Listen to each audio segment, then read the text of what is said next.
Today I'm going to show you how I installed this top.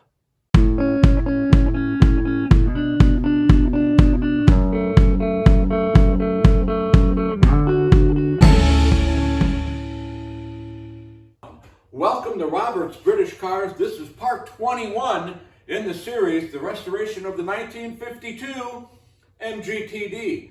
You're probably wondering, why does it say Quincy on my overalls? Well, I got these at a garage sale the other day because the overalls that say Bob, they're getting a little snug. And I think it was pretty obvious that Quincy was a little more portly than Bob, and I got a little more breathing room in here. Okay, so today we're going to try to figure out how to attach the convertible top to the car.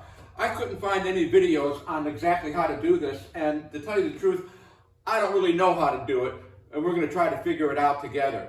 I mean, you attach the front, you take the back here, and you attach the back, and then you attach the middle. Well, one of the problems I have is in the middle, I don't know where to locate the screws that hold the bows on, because all the wood is new. There's no existing holes to put screws in, so we're going to have to figure out where to locate that. And this is the old piece that goes across the back. We have brand new wood that goes across the back, so we have to cover that with new vinyl. Let's get started. Let's start by covering this end piece with vinyl. Done. Okay, not. As you see on the other side here, I marked where I want to locate this little piece of wood. And what I'm going to do is I'm going to put this corner right on that corner, like that. Then I'm going to stretch this here. I've got enough material. I've got enough material here. I have enough material here. And I have enough material here. That being said, oh, and this line right here, I'm going to cut relief lines with my scissors. I'm going to start by cutting the relief lines. I don't want to go past my ink mark, so I'm just going to cut like that. Good. Okay. And then you know what? I'm just going to cut off some excess here. Whoop, let me move this over this way and put some glue on it. I am out of the weldwood, so I'm going to just use the Elmer's and see how this turns out with just Elmer's. Next, I'm going to spray the wood, and we'll let that get tacky. Okay, I waited about, a minute or so to let the glue get tacky. Now I'm going to put it on my line, press down, and start stretching. I'm going to start right here, pull this around, and put in a staple to hold it.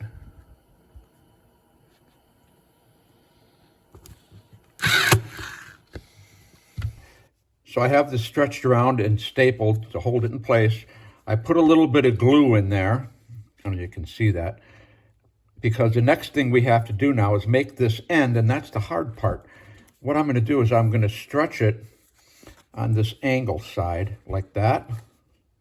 Okay, I'm going to stretch that tight this way and hope that glue is going to hold it. And then I'm going to stretch this down this way like that. And then I'm going to take this little extra bit and get rid of it.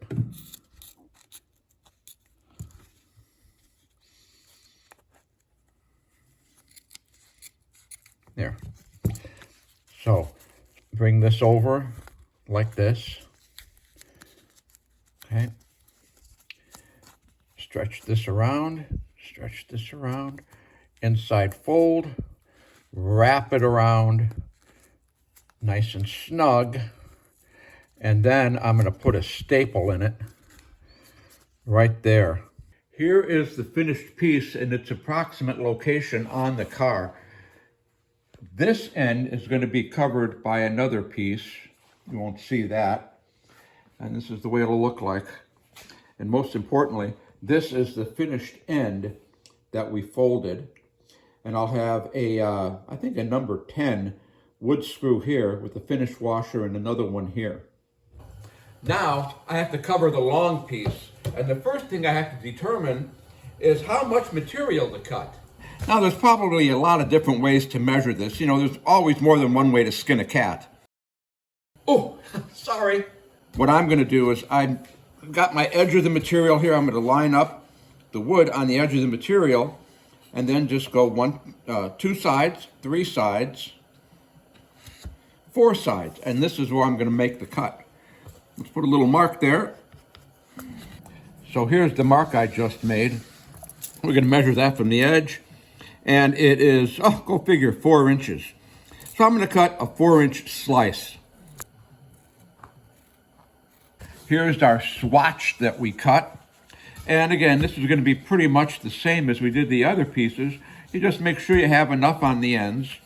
And if you bring this up and roll it there, and this one rolls here. See, we have enough to staple on both sides.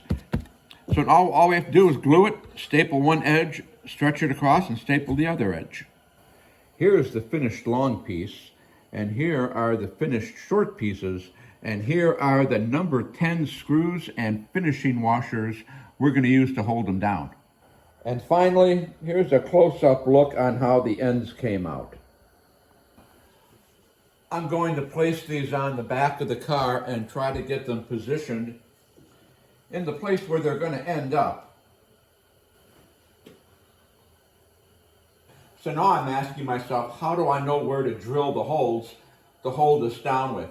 Well, what I did is I took the spare tire rack from the center point to the center point was 18 inches, so I made a mark 9 inches and then a 1/2 inch from inside. And then, of course, 9 inches and 9 inches. So it's 9 inches apart from the center point between the spare tire rack. That's where I'm going to drill. One at a time, start with the middle. I'm going to hold this as best I can by hand, and I'm going to use a 5/32 drill bit right there.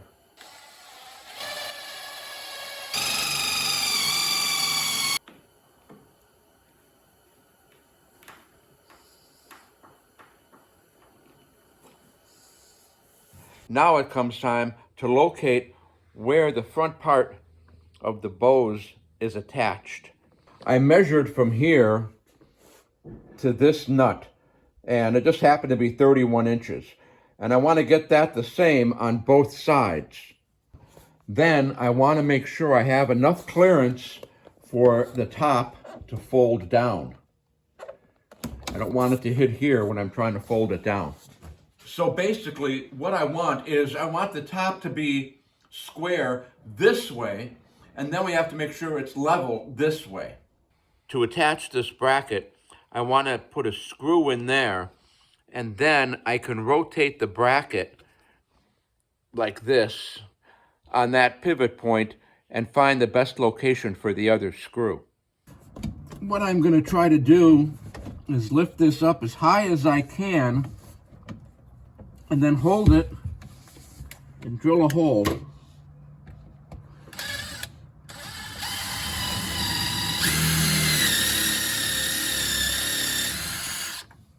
With the pilot hole drilled, then I'm going to try to put the screw in.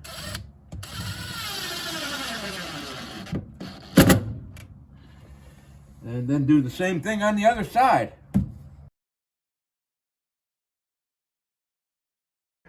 We can see here that this is pretty tight.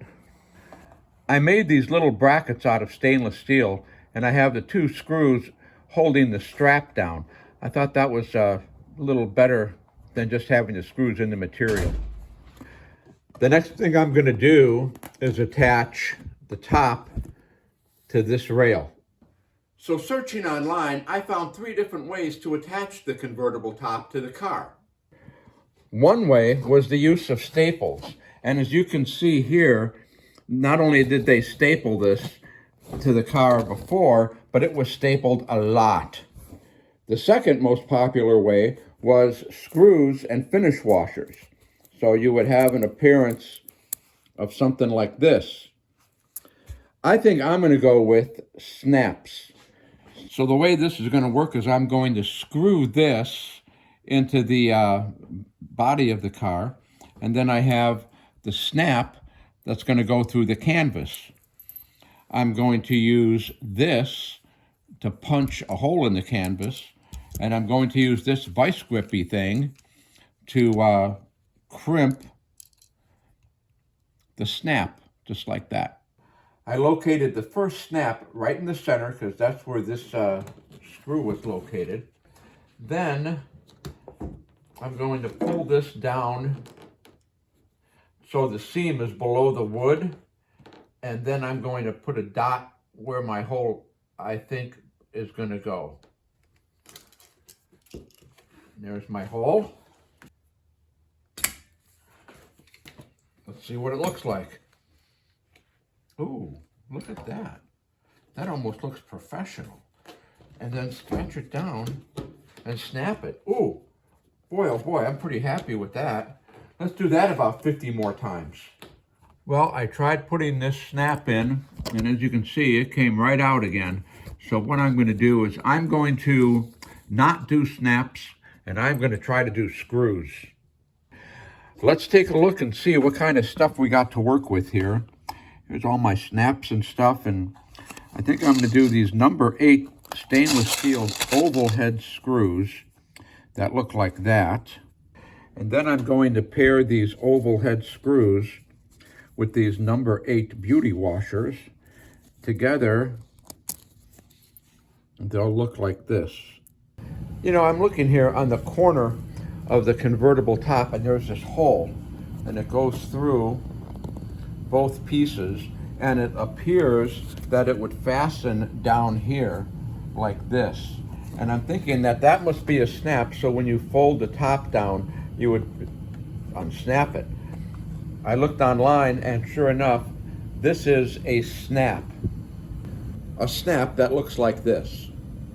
Taking a look at our snaps, I just put one of those in, so we're going to need, let's see, we're going to need one of these, and we're going to need one of these right here. So to attach that to our canvas, we're going to need one of these.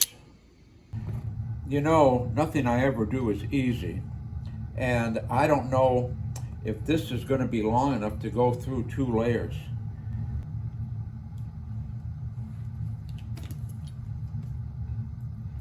I don't think that worked.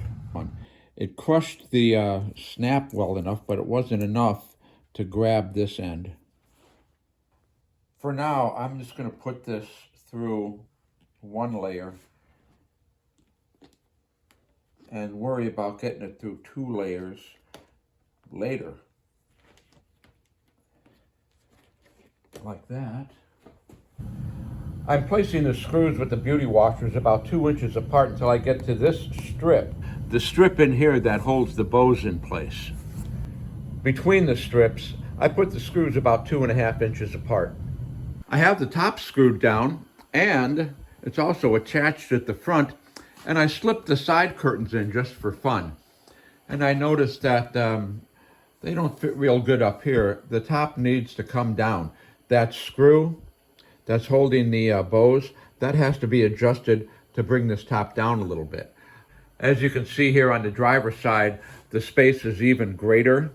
So again, that bow is going to have to come down a little bit. And also, the snap would not stretch. So this is going to have to be replaced. I think I'm going to do a lifted dot fastener on there instead of a snap. And we'll see how that goes. So that's where we are installing the top. Now that the top is pretty much installed, you're probably wondering, how much did I spend on this? Well, that brings us to my favorite part of the show. How much did we spend so far? Here's what I bought. The 1-inch stainless steel round head screws that hold the top bows on, they were $5. The snaps that I never used and the tools to attach them ran me $25. And for 100 round head stainless steel screws, it was $8. For a bag of number 8 finishing washers, it was $10. So, when this episode started, we were at $16,393.96. Screws and washers cost us $48, which brings our total to the restoration of this 1952 MGTD to $16,441.96. We have one more episode to go in this series with our 52 TD. Next time, we're going to drive this car around and do a final walk around of the whole thing. So I will see you next time on Robert's British Cars.